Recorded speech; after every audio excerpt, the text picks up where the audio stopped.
Halim. Soup में उबली मुर्गी का टुकड़ा मुंह में आ जाता तो वो नज़रें अल्फाज पे रखे बंद होठों से खामोशी से चबाता और अगला चम्मच भर लेता। दाएं हाथ कुर्सी पे इसरा बैठी थी। भूरे सुर्ख बाल माथे पे कटे हुए गिर रहे थे और बाकी पीछे जूड़े में बंधे थे। काजल लगी बड़ी बड़ी आंखें उठा के वो गाहे बगाहे फाते का चेहरा देखती, फिर करीब पाव उतरने लगती। पीछे एटम मुस्तैद सा खड़ा था, ड्रेस शर्ट और पैंट पहने। वो कल की निस्बत ज़्यादा पुरएतमाद और आरामदेह लग रहा था। अखबार उसी ने ला कर दिया था और वो अब मुंतज़िर था कि इधर फाते नहाने के लिए जाए, इधर वो उसका मोबाइल चार्ज पे लगाए। बस यही काम थे एक बॉडी मैन के। अस्सलाम वालेकुम। एक खुशगवार मुस्कुराती हुई आवाज़ आई तो वो दोनों मियाँ बीवी ने नज़रें उठाईं। दाखिली दरवाजे से एक स्मार्ट सा आदमी चला आ रहा था, 35-40 के दरमियान होगा। काफ़ी खुश शक्ल था और इसरा से भी मिलता था। आंखें तो हूबहू इसरा वाली थीं। ग्रे सूट, टाई, कफलिंग्स पहने और गीले बाल सामने से स्पाइक्स की सूरत खड़े किए वो खुशगवार और तरोताज़ा सा लग रहा था। काका अबंग, उसने मुस्कुरा के कहते बारी बारी दोनों को सलाम किया और फाते के दूसरे तरफ कुर्सी खींच के बैठा।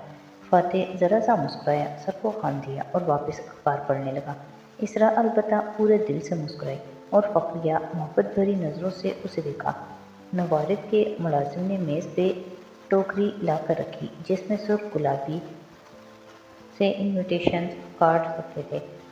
कैसे हो ऐश? हमेशा की तरह अच्छा।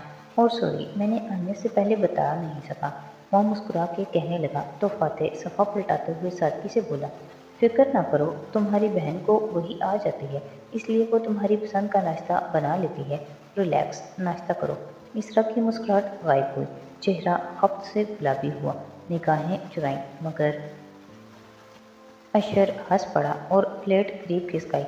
वो क्या है ना भाई कि फ़ोन के रिश्तों की कशिश के आगे दुनिया के सारे राब्ते हेज होते हैं। फाते ने अगला सफ़ा पलटाया और गहरी सांस लेकर अखबार पे नज़रें जमाए बोला, बहुत लोग देखे हैं ऐश, मगर तुम्हारी तरह का ढीठ झूठा अभी तक नहीं देखा।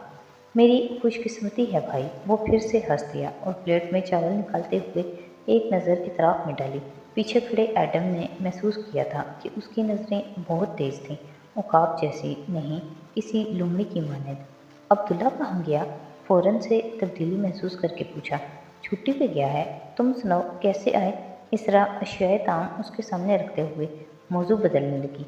मैं ये आपके लिए नीलामी के कार्ड्स लाया था। आपके आर्ट पीसीस की नीलामी की तकरीब के सारे इंतज़ामात मुकम्मल हो गए हैं।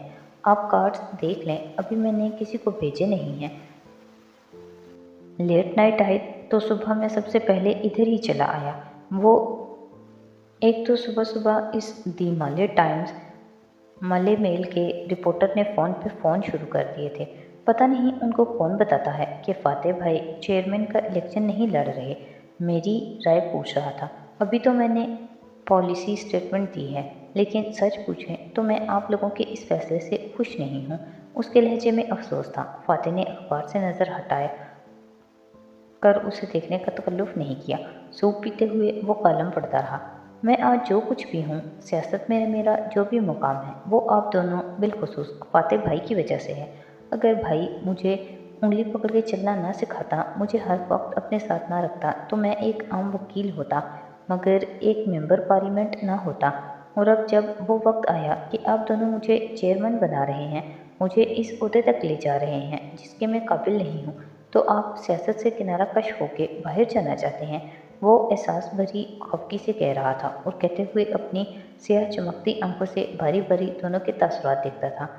मैं अपने हक में आपकी दस्तबरदारी के फैसले की जितनी कदर करता हूँ, उतना ही मुझे अपना आप अकेला महसूस होने लगा है भाई।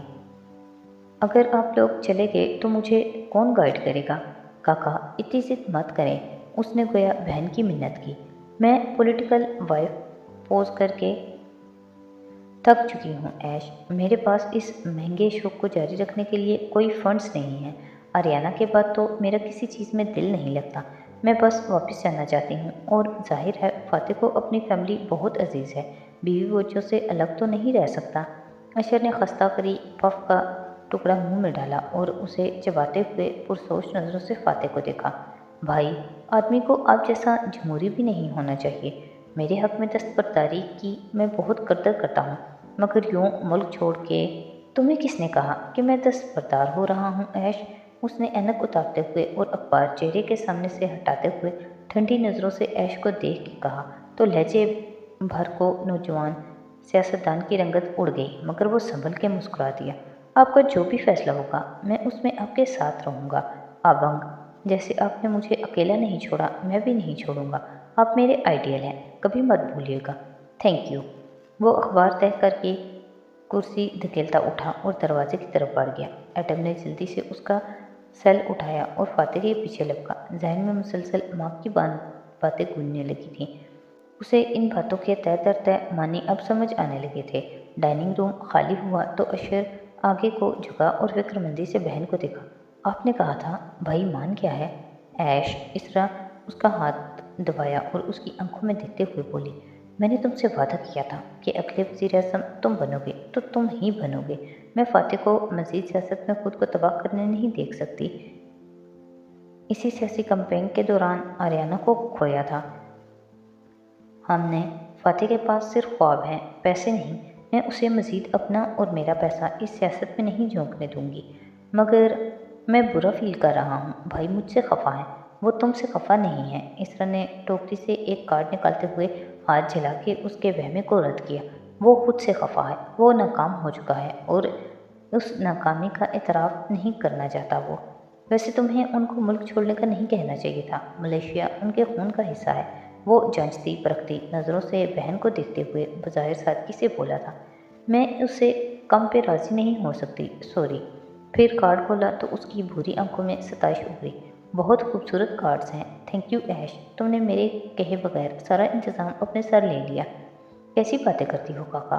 तुम्हें बाहर सेटल होने के लिए ये रकम चाहिए थी। इतने सालों से इतनी बड़ी आर्ट गैलरी की मालिक रही हो, अब इस सारे आर्ट को फ़रोख्त करने लगी हो तो औने पौने दामों तो नहीं बेचने दूंगा ना इस सब को। एक दुनिया शरीक होगी उसमें।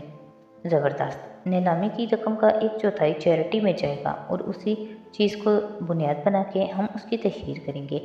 वो जोश से बता रही थी। फिर जैसे याद आया, जुमरात की सपहर वो कवैती अमीर मेरी गैलरी पर आएंगे।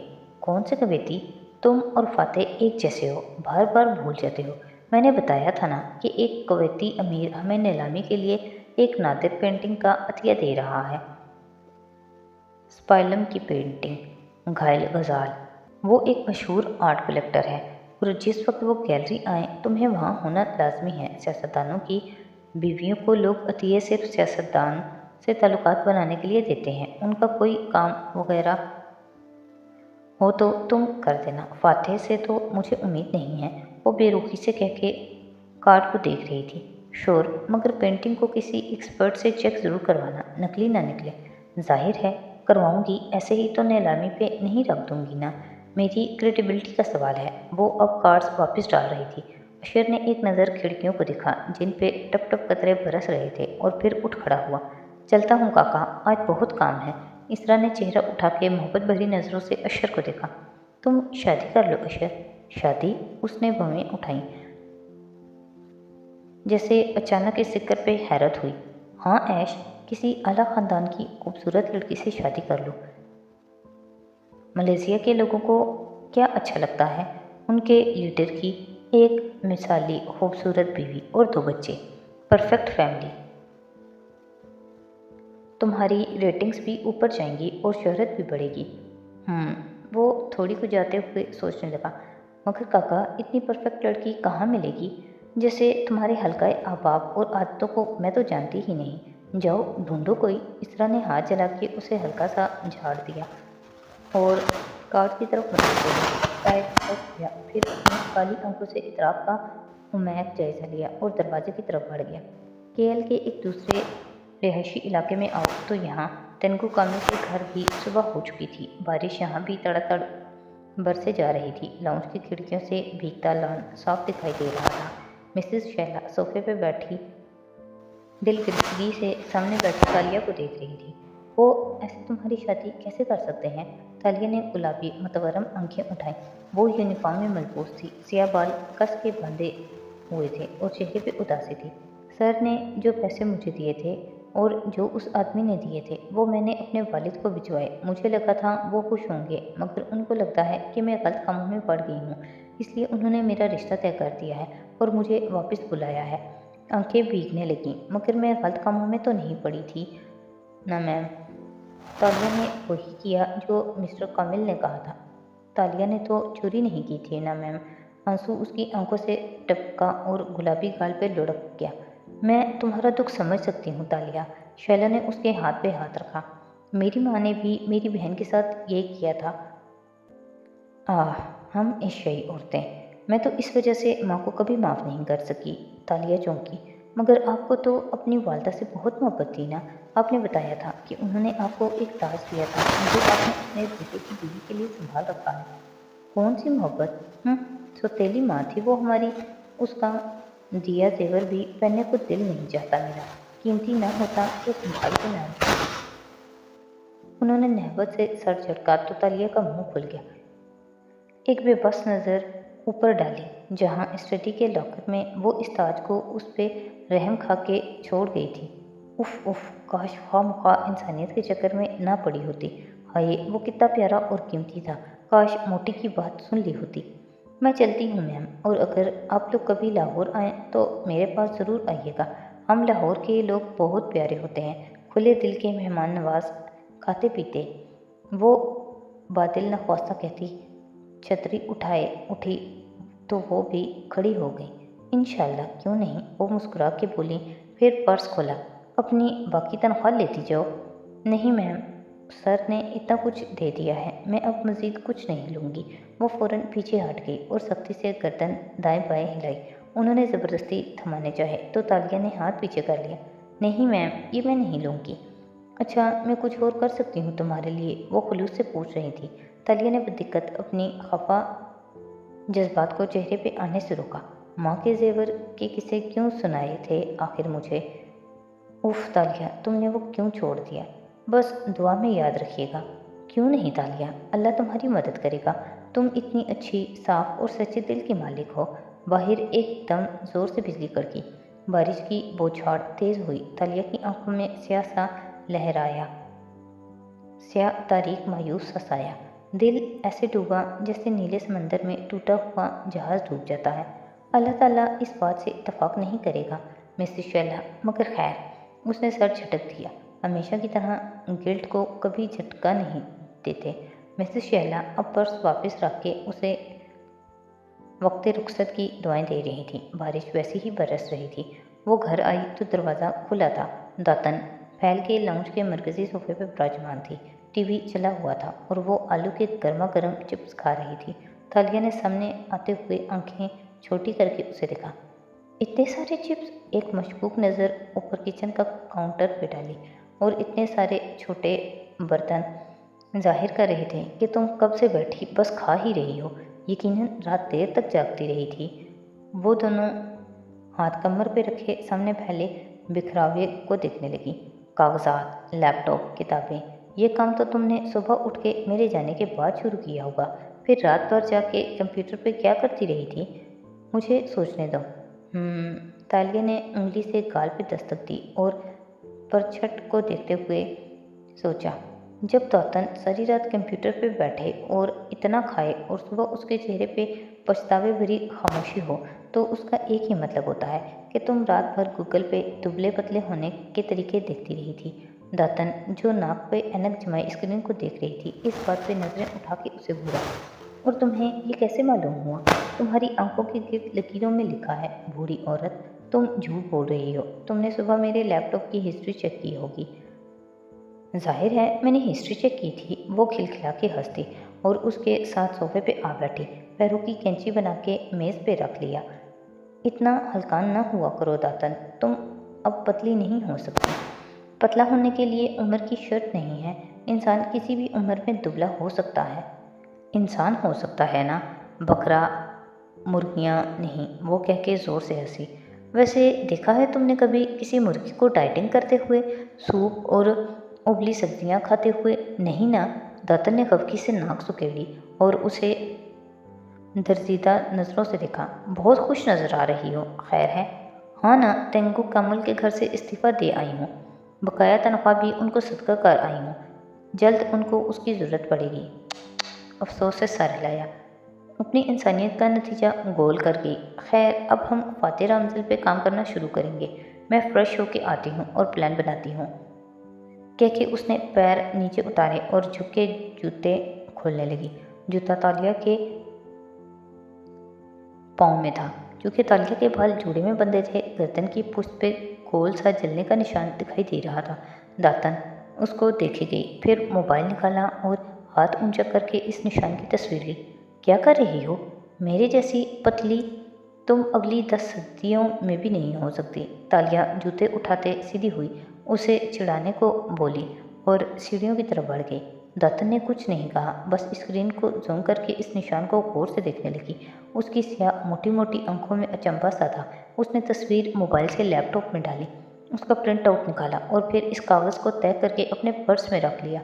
वो फ्रेश होकर आई तो दातन इस तस्वीर लेने का हर निशान मिटा चुकी थी। तालिया ने गीले स्याह बाल तौलिए में लपेट रखे थे और पैरों में स्लीपर्स पहन रखे थे। वो सामने वाले सोफे पे आलती पालती करके बैठी और बोली, तो हम क्या जानते हैं फातिर रामजल के बारे में? फातिर रामजल जिसके नाम के साथ वॉन लगता है। और तुम जानती हो तालिया कि वॉन मलेशिया में इन लोगों के नामों के साथ लगता है जो ऊपर से शाही खानदान में से थे, मगर किसी एक ने किसी एक आम आदमी से शादी कर ली तो उसकी नस्ल में मिलावट हो गई। केएल की सड़क पे वो स्याह लंबी कार दौड़ रही थी और पिछली सीट पे बैठा फातिह खिड़की के बाहर देख रहा था। आंखें पुरसोच अंदाज में सुकेड़ी हुई थी और मुसलसल ठोड़ी को अंगूठे से रगड़ रहा था। फ्रंट सीट पे ताबेदारी से बैठा एडम गाहे बगाहे आईने में अपने मालिक को देख लेता था। आरसी मालिक को। उसने सोच की तस्दीक की। फातिह कम उम्र भी अपने वालिदैन के साथ अमेरिका चला गया था। उसको वहाँ की शोहरत भी मिल गई थी, मगर वो कभी मुल्क से कटा नहीं। छुट्टियों में त्योहारों पे वो केएल आ जाता था। लोग कहते हैं वो वहाँ कॉलेज में काफ़ी मकबूल था। यूँ करो, कार मोड़ लो। खिड़की से नज़र हटाए बगैर फातिह ने ड्राइवर को मुखातिब किया तो वो चौंका।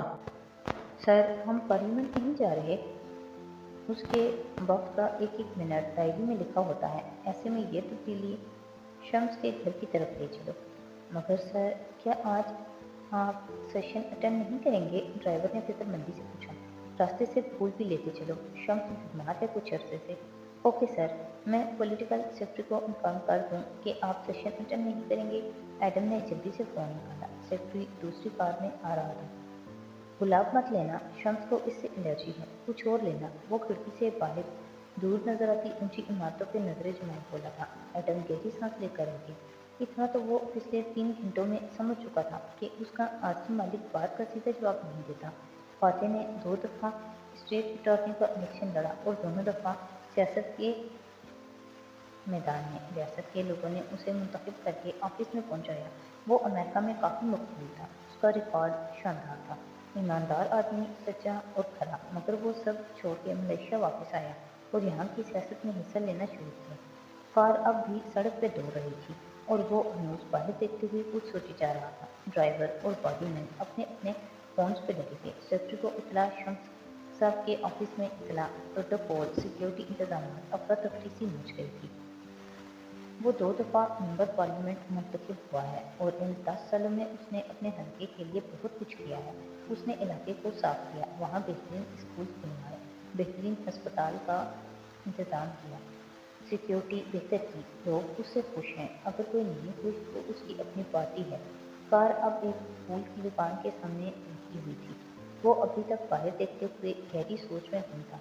जेब में रखा मोबाइल वक्फे वक्फे से थरथराता, मगर वो इधर मुतवज्जे नहीं था। वो कुछ सोच रहा था। उसकी साख्तोई ने जहाँ बहुत से दोस्तों को नाराज किया, वहाँ हद से ज़्यादा बेनियाज अमीर लोबियस को उससे दूर करके अशर के करीब ले गई। अशर उसकी बीवी का भाई है, मीठी छुरी जैसा, हर वक्त हंसता मुस्कुराता हुआ, एक नंबर का दोगला और एम्बिशियस इंसान। अशर ने अपने अहम के नाम पे लोगों से कर्जे लिए, फेवर्स मांगे। ये नहीं कि फातिह उनको अदा करेगा, ये कि इस तरह मैं आपको फातिह से करीब कर दूंगा। अशर अमीर होता गया और फातिह की जमा पूंजी कम होती गई।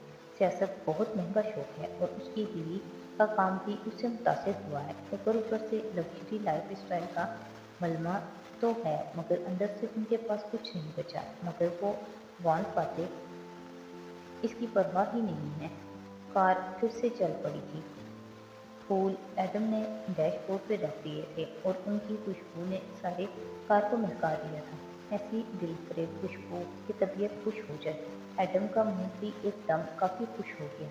वो एक ख्वाब में जी रहा था तालिया, एक आइडियलिज्म में। लोग कहते हैं उसे सियासत नहीं आती, उसे अय्यारियाँ नहीं आती। वो अवाम के वोट के भरोसे पे वज़ीर-ए-आज़म बनने के लिए पुरयकीन और पुरुम्मीद है, मगर उसे इतना भी एहसास नहीं कि मिले ज़ियान में जमहूरी हुकूमत की हिमायत काफ़ी नहीं, अमीर दोस्त ज़्यादा ज़रूरी है। गाड़ियों का काफ़िला एक बंगले के बाहर पहुंचा तो खुद कार गेट खोल के दीवार में घुस गया। कार तवील ड्राइववे पे आगे बढ़ती गई। फातेह एक सादा आदमी है, मगरूर भी है, मगर हर एक पे एतबार कर लेता है। सबको अपने जैसा सच्चा समझता है। उसके दोस्त अशर के साथ मिलते जा रहे हैं, दबाव बढ़ रहा है।